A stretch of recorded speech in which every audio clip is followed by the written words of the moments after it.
Hello dears, എല്ലാവർക്കും പവിത്രം പുത്തൻ promo വിശേഷങ്ങളിലേക്ക് സ്വാഗതം. അപ്പൊ നമ്മുടെ പുത്തൻ പ്രൊമോയില് നമ്മുടെ വിക്രത്തിനെ നമ്മുടെ രാധ കാര്യങ്ങളൊക്കെ അറിയിക്കുന്നുണ്ട്. നമ്മുടെ അഭിലാഷൻ ടീമും നമ്മുടെ വിക്രത്തിന്റെ അമ്മയെ ഉപദ്രവിക്കാൻ വന്നതും വെട്ടാനൊക്കെ വന്നൊരു കാര്യമൊക്കെ നമ്മുടെ രാധ വിക്രത്തിനോട് പറയുന്നുണ്ട്. അപ്പൊ വിക്രം ആഞ്ഞു പിടിച്ചു അങ്ങോട്ട് പോകുന്നുണ്ട് ട്ടോ. അപ്പൊ ഇപ്പുറത്ത് നമ്മുടെ വേദയുടെ വിക്രത്തിന്റെ അമ്മയുടെ കാലൊക്കെ ഇങ്ങനെ തിരുമ്മി കൊടുക്കുക കേട്ടോ. അപ്പൊ നമ്മുടെ വേദ പറയുന്നുണ്ട് വിക്രം ഇങ്ങോട്ട് വരട്ടെ എന്നിട്ടെല്ലാം പറയാം എന്ന് പറയുമ്പോൾ നമ്മുടെ വിക്രത്തിന്റെ അമ്മ പറയുന്നുണ്ട് വേണ്ട, അവൻ അറിഞ്ഞാ പിന്നെ ആകപ്പാടെ ബഹളവും എല്ലാം ഒച്ചപ്പാടും ആകുമെന്ന് പറയുന്നുണ്ട്. പക്ഷെ അവിടെ എല്ലാം രാധ നമ്മുടെ വിക്രത്തിനെ അറിയിച്ചു കഴിഞ്ഞു അല്ലെ.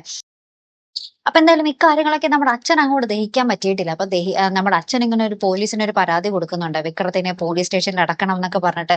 അപ്പൊ നമ്മുടെ വേദ പറയുന്നുണ്ട് അച്ഛൻ ഈ ഒരു പരാതി കൊടുക്കുവാണെങ്കിൽ ഈ പരാതി കള്ള പരാതിയാണെന്ന് തിരിച്ച് ഞാൻ അങ്ങോട്ട് ഒരു പരാതി വീണ്ടും കൊടുക്കും എന്നൊക്കെ പറഞ്ഞ് അവിടെ അച്ഛനും വേദയും തമ്മിൽ വാക്ക് തർക്കമാവുന്ന ഒരു രംഗമാട്ടോ നമുക്ക് ആ ഒരു പ്രൊമോയിൽ കാണുവാൻ സാധിക്കുന്നത്. അപ്പൊ ഇനി എന്തൊക്കെയാകും സംഭവിക്കാൻ പോകുന്നത് അല്ലെ. വിക്രമാണെങ്കിൽ ആ ഗുണ്ടകളുടെ അടുത്തേക്ക് പാഞ്ഞു കഴിഞ്ഞു.